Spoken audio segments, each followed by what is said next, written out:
Boa noite, turma. Tudo bem? Vamos dar início à nossa aula de Pena 1, né? Unidade Campo Grande.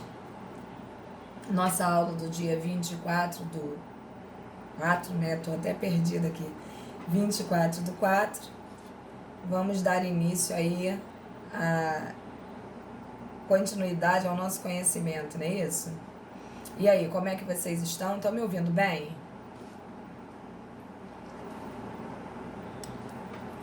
Beleza. Todos bem, todos saudáveis. Isso aí. Não sei se vocês viram, não sei se vocês sabem, mas nós estamos com um professor nosso internado com coronavírus. E ele encontra-se numa situação muito complicada.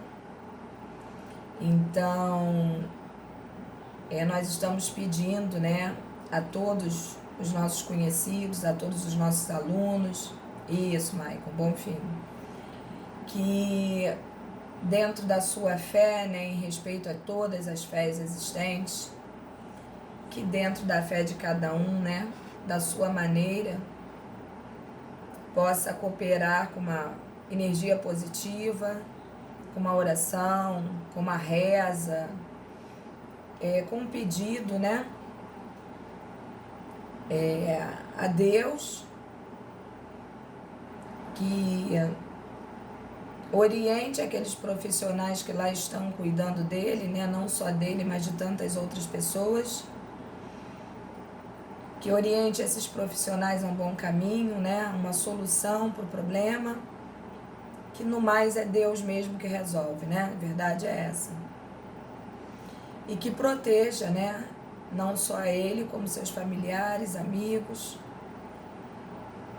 e os profissionais que lá estão, né, trabalhando, que também precisam de muita oração.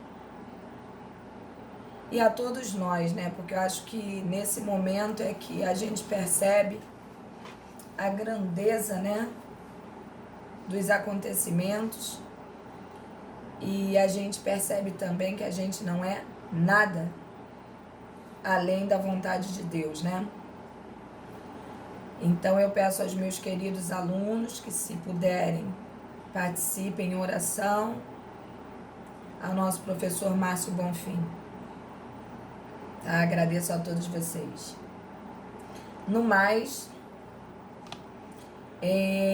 alguma dúvida nós temos em relação ao nosso trabalho?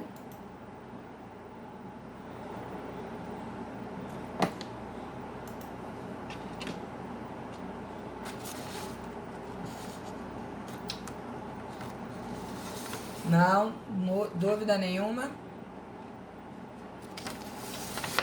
Beleza. Ok.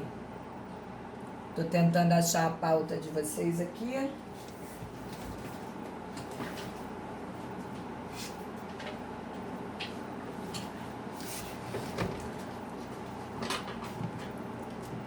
Bom, nós ainda estamos na apostilinha 1, não é?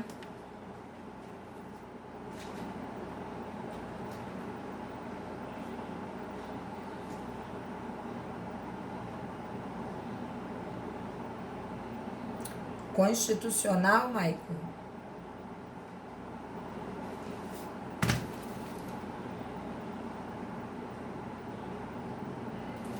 Olha, Maria Eduarda, o trabalho está disposto lá no Seguro.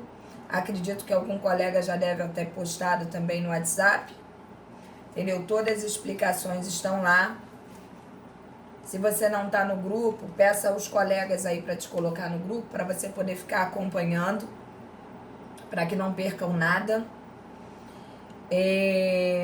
A data, apesar de estar no Seguro, que a data é dia 30, eu já dispus no grupo de WhatsApp de todo mundo que se estendeu até a data da P1, portanto, vocês têm mais um prazo aí dilatado.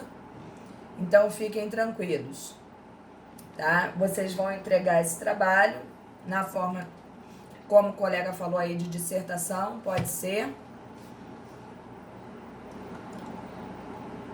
As aulas são gravadas também, são dispostas no YouTube, Acho que esse grupo não tem a forma de entrar no YouTube, porque na verdade esse grupo foi formado na semana passada, apesar de eu já ter pedido há tanto tempo para se formar um grupo de WhatsApp, entendeu? Então eu peço que vocês se comuniquem mais, que todos participem do grupo, entendeu? E que procedam desta maneira aí, de forma a ajudarem uns aos outros, né?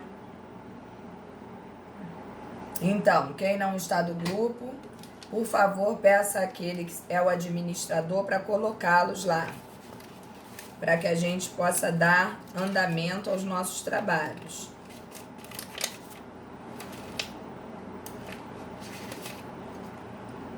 Volto a falar que a nossa turma é bem grande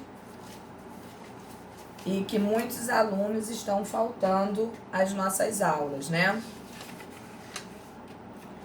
Bom, em sendo assim, vamos dar continuidade. Nós paramos ainda na apostila 1, não foi isso?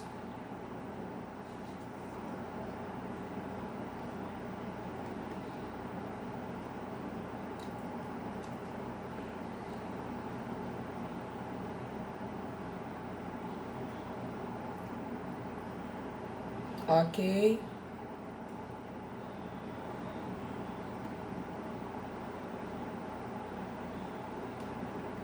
Só estou tentando abrir aqui o material.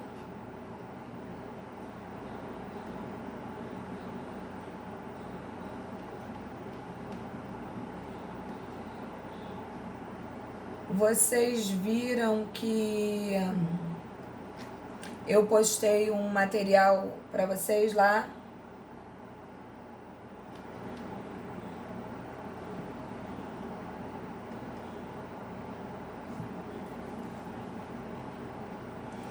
Vocês estão de posse dele, porque nós vamos fazer hoje em sala de novo.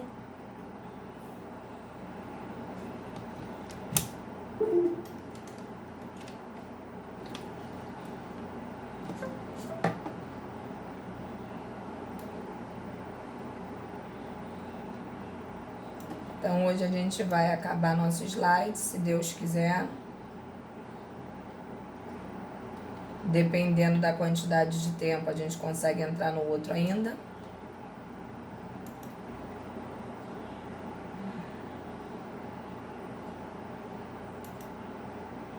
Então, na verdade, nós paramos o direito penal no Brasil, não foi isso? Então, vamos dar continuidade. Questões, Maicon, isso aí.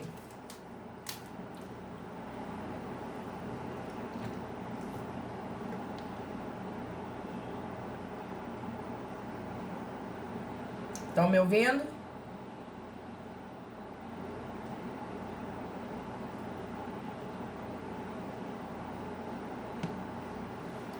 Vocês estão me ouvindo?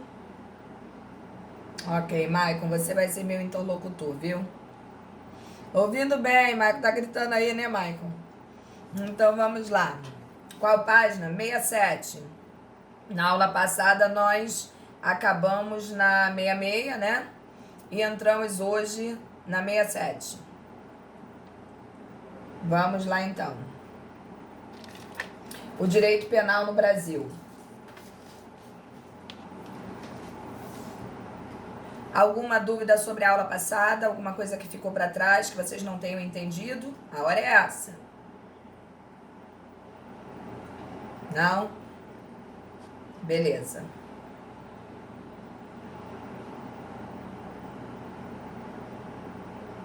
Ok, William. Sem problemas. Sem problemas. Na hora da chamada, tu me dá um toque. Vamos lá.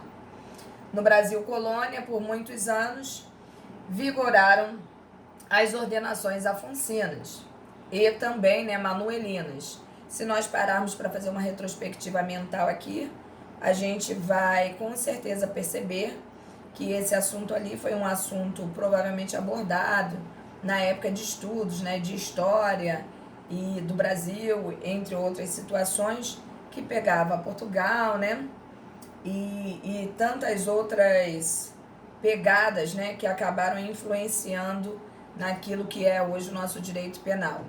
E a gente vê que realmente, historicamente falando, quanto isso influenciou e quanto isso influencia até os dias atuais, porque nós vamos ver como a coisa funcionou. A partir daqui, nós vamos ver a quantidade de vezes que o nosso código modificou, que muitas das vezes ele acabou de ser, vamos dizer assim, implementado, né? E imediatamente perde o seu poder para vir um outro código. E a gente vê que não existe uma satisfação direta, né? Tanto de quem mandou efetuar a sua preparação, quanto daqueles que operavam utilizando o código existente. Então, nós vamos ver que foi gerador de muitas divergências e que, em verdade, até hoje o são, né? Então, vamos lá. As quais foram substituídas pelo Código de D. Sebastião, em 1603, e posteriormente passou-se, então, para as ordenações filipinas, que refletiam o direito penal dos tempos medievais. Então, isso, obviamente, a gente está falando de tempo muito pretérito, né? E a gente está trazendo minimamente, né, e muito rapidamente falando, até os dias atuais, as questões dos nossos códigos penais brasileiros, né? Ordenações afonsinas. Compilação jurídica para a legislação do Reino de Portugal. Observem que o nosso direito, ele tem uma carga, né, muito pesada mesmo, advinda de Portugal, né? E hoje, em verdade, não só nós tiramos muitas coisas ainda das ordenações portuguesas, né? Como também, em dias bem atuais, eles também prestam muita atenção naquilo que seria a nossa legislação. Hoje eu diria que é muito mais uma troca do que simplesmente uma cópia, entendeu? Mas nós não podemos fechar os olhos, né, para a importância e realmente para a carga, né, para o peso que existe da legislação de Portugal para nós. As ordenações afonsinas ou Código Afonsino são uma das primeiras coletâneas de leis da era moderna, promulgadas durante o reinado de D. Afonso V. E aí a gente vai falar sobre o Código de D. Sebastião, né, que ficou conhecido como sebastianismo. E a gente vai ver que foi uma crença ou movimento profético que surgiu em Portugal, como não poderia deixar de ser, em fins do século XVI, como consequência do desaparecimento em batalha, né, do rei D. Sebastião. Uma vez que não havia um corpo, acreditava-se que D. Sebastião voltaria, né, apareceria a qualquer momento para salvar o reino e os problemas desencadeados após o seu desaparecimento. Então, existia todo um misticismo, né, se é que a gente pode falar assim, em que as pessoas acreditavam que isso realmente poderia ocorrer, mas não ocorreu. E quanto às ordenações filipinas, o sistema jurídico que vigorou durante todo o período do Brasil colônia foi o mesmo que existia em Portugal, ou seja, as ordenações reais, compostas pelas ordenações afonsinas, pelas ordenações manuelinas e, por último, só um minuto. Obrigada. Jesus, ainda quer que eu engorde. Obrigada. E por último, fruto da união das ordenações manuelinas com as leis extravagantes em vigência, surgiram então as ordenações filipinas, que surgiram como resultado do domínio castelhano. E nós vamos ver que isso tem um peso muito grande, haja vista aquilo que nós vamos saber aqui agora. Foi então publicado o livro 5º das ordenações do rei Filipe II, e assim sendo, pode-se afirmar categoricamente que o primeiro Código Penal do Brasil foi aquele que foi conhecido como Código Filipino. Então, por aí a gente vê o peso disso, entendeu? Todo esse ranço, toda essa coisa, né? Que realmente nós trouxemos essa carga de Portugal, né?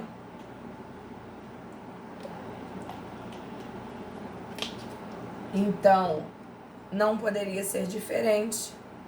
O nosso primeiro código, tem gente que diz que não, que ele não poderia ser considerado um código, mas em verdade foi sim considerado o primeiro Código Penal brasileiro. Bom, cadê? Fundamentavam-se especificamente nos preceitos religiosos, onde os crimes eram confundidos com o pecado e com a ofensa moral, punindo-se severamente os hereges, os apóstatas, os feiticeiros e os benzedores. Isso não é escondido de ninguém, né? Que há muitos anos atrás praticava-se com muita facilidade, né? A questão até da morte dessas pessoas que acreditavam em religião ou em religiosidade diferente daquela proposta no período. Então, por esse motivo, eles eram tratados como criminosos, né?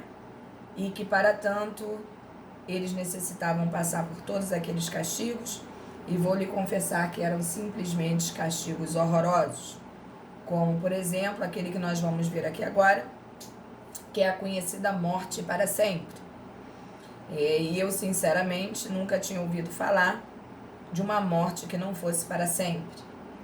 Mas, naquele período, era assim que eles tratavam o castigo imposto. As penas eram severas e cruéis, tais como açoite, degredo, mutilação, queimaduras, e visavam difundir o temor pelo castigo, além da larga combinação da pena de morte executada pela força, com torturas, pelo fogo. Eram comuns as penas infamantes, o confisco e as galés. Galés nada mais eram do que trabalhos forçados, tá?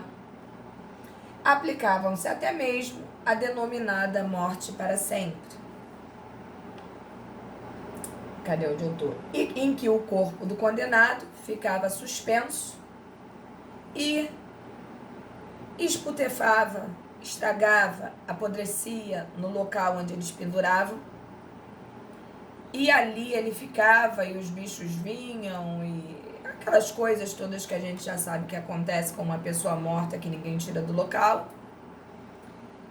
E quando aquela carne toda já estava deteriorada e que vinha ao chão, permitia-se que a confraria, né,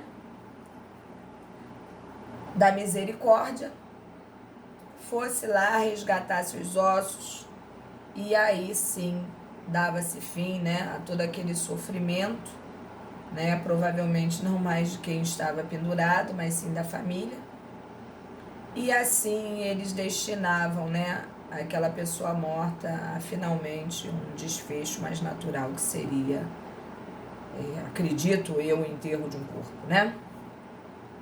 Então era exatamente isso que acontecia nesse período.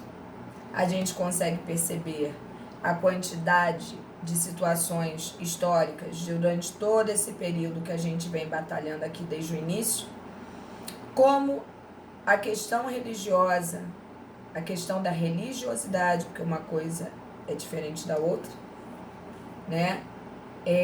Pesava em todos os aspectos durante um largo período de tempo, e a gente não vê muita diferença hoje no sentido do poder da religião sobre as leis, né? A gente não vê mais essas arbitrariedades ocorrendo, mas a gente não pode esquecer que ainda existe um poder muito grande, né? Onde se confunde até mesmo as questões de religião com política, religião com lei, entre outros fatores. E isso eu não me refiro apenas ao Brasil, né? Existem locais no mundo que a coisa é muito mais séria do que aquilo que a gente vê acontecer aqui. Todavia, as penas eram desproporcionais à falta praticada, não eram previamente fixadas, eram desiguais e aplicadas com extrema perversidade. Isso a gente já viu que era mesmo, né? Proclamada a independência do Brasil, previa o texto constitucional de 1824 que se elaborasse uma nova legislação penal e em 16 de dezembro de 1830, olha aí a mudança, D. Pedro I sancionou o Código Criminal do Império. Então, observamos aí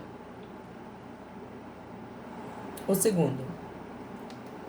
Com a República, foi editado em 11 de outubro de 1890 o Código Criminal da República, logo alvo de duras críticas pelas falhas que apresentava, as quais decorriam, evidentemente, da pressa com que o texto constitucional for elaborado. O mais engraçado disso tudo é que naquele período reclamava-se, né, que o texto constitucional tinha sido elaborado muito rapidamente. E agora, em tempos atuais, a gente reclama exatamente do contrário, né? O quanto é lento a elaboração dos textos constitucionais, dos textos legais, né? E isso reflete em situações totalmente desconexas ao tempo passado, né? Lá era rápido demais, aqui é lento demais e não consegue acompanhar a evolução social. É terrível uma coisa dessa, né? Mas cada período, cada época com seu verdadeiro problema. Vamos lá.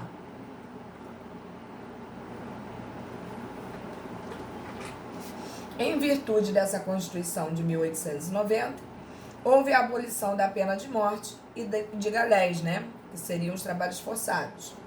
E a de banimento judicial. Então, observem como isso que está ali até os dias atuais, existe o quê? Uma influência gerada pelas atitudes das questões geradas em 1890.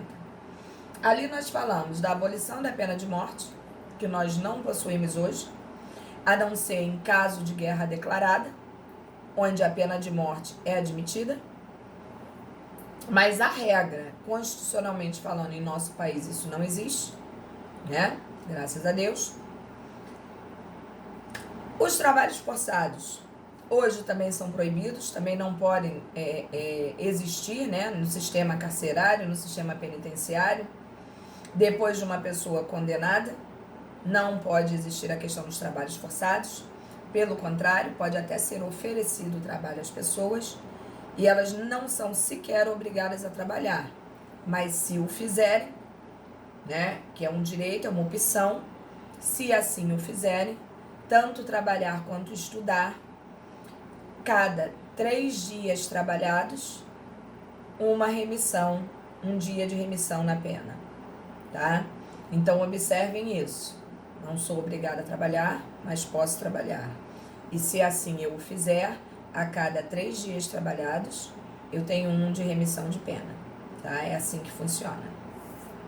Então, para quem está preso, a melhor opção é trabalhar, né? Porque parece que não é muito, mas enquanto a gente não está fazendo nada, a gente faz alguma coisa, né? E ainda diminui a pena, porque para quem está lá dentro, parece assim que não é muita coisa pra gente, mas para quem está lá dentro é muito difícil. Então, qualquer dia, né, diminuído da sua pena é realmente um sonho. Então, ó, cadê? E a questão do banimento, hoje também é proibido. Não pode haver, não existe pena de banimento, né, que é expulsar a pessoa daqui. Isso não é admitido no nosso país. Então, observem que isso foi um reflexo que perdurou até os dias atuais, tá? Bom, até aqui tudo bem?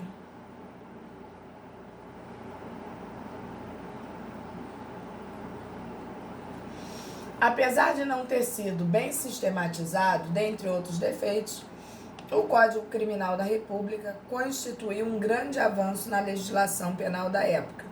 Com certeza, né? Só essas 3 mudanças que ocorreram aí, para um Código Penal que era extremamente precário, autoritário, desproporcional, né? Isso daí foi realmente uma escalada e tanto. Você está falando degredo,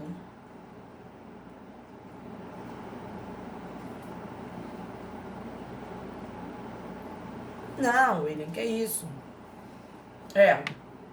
Não existe essas penas no nosso país.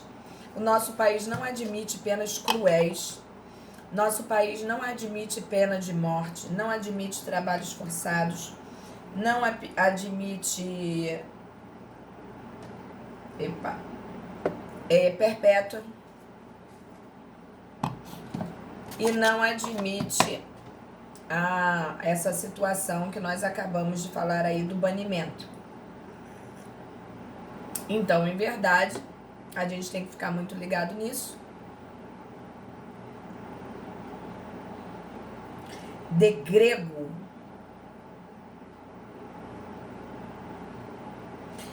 Poxa, Maicon, eu vou dar uma olhada. Mas eu acredito que não seja isso, não. O degredo, para mim, é outra coisa. Degredar, né? Vou até confirmar aqui para você agora. Para que a gente não fique sem resposta. Mas eu vejo o degredo como outra coisa. Mas vou confirmar aqui, só um momento.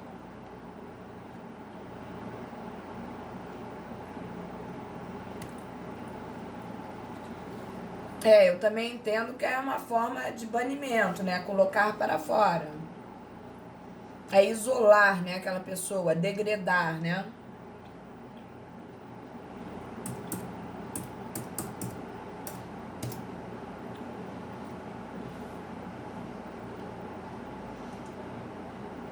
É isso aí. É você isolar realmente a pessoa. É isso aí. Você pode entender como uma forma de banimento, entendeu? Não tenha dúvidas. E quando você perguntou, que eu vi até uma palavra diferente, falei, bom, de repente eu desconheço, né? Mas realmente confirma. Se é degredo que você está falando, pode confiar no que eu te falei. É uma forma de exílio, é uma forma de afastamento, né? Como se fosse realmente um banimento, tá bom? Hoje eu tô comilona, né? Tô comilona, tô beberona. Mas é que realmente eu não almocei. Acho que eu nem tomei café. Complicado, hoje foi um dia complicado. Peço até desculpas a vocês por estar comendo na frente de vocês.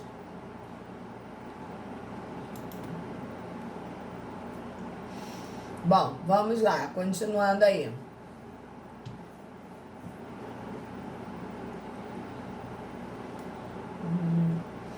Continuando.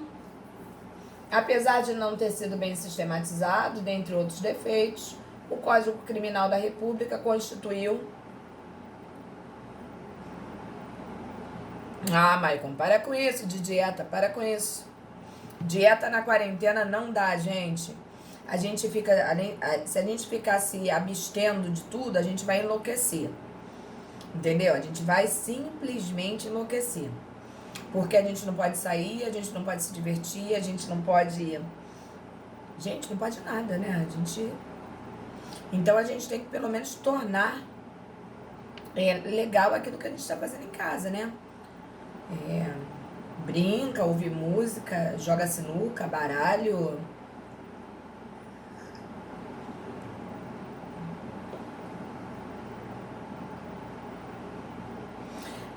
Sim, se isso te afeta emocionalmente, cuide. Porque nada é pior do que ser afetado emocionalmente. Eu concordo com você. Então vamos lá. Você é meu ídolo. Apesar de não ter... Bom, já li isso, né?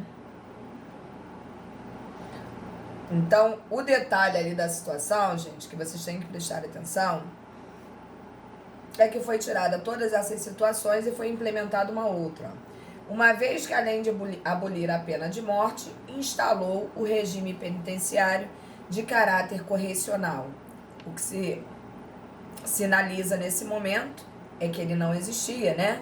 Não dessa forma como a gente vê acontecer hoje.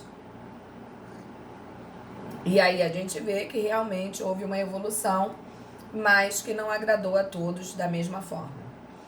Costuma-se dizer que com o Código de 1890, nasceu e de imediato trouxe consigo a necessidade de modificá-lo. Dá para crer? uma vez que não poder-se-ia transformá-lo, logo após sua publicação, surgiram, assim, várias leis para alterá-lo, que, pelo grande número, acabaram gerando uma imensa confusão e incertezas na aplicação. Essas incertezas, obviamente, geraram muita insegurança jurídica e eu confesso a vocês, né, que insegurança jurídica é a pior coisa que pode existir para uma pessoa que está sendo julgada, bem como para aquele que está defendendo. Eu diria que tudo que gera insegurança e incerteza jurídica é um problema para nós. Não é nada legal, né? Porque tu baseia a tua defesa numa coisa, e se aquela coisa não é uma certeza, né? Gerando assim uma instabilidade, uma insegurança, faz com que a tua defesa venha a fracassar. Então, continuando aqui. Coube então ao desembargador Vicente Piragibe, que vocês provavelmente já ouviram falar, o encargo de consolidar essas leis extravagantes, surgindo então um novo decreto em dezembro de 32, que foi a denominada Consolidação das Leis Penais de Piragibe, que vigorou até 1940, né, que foi o último código antes desse que nós temos agora.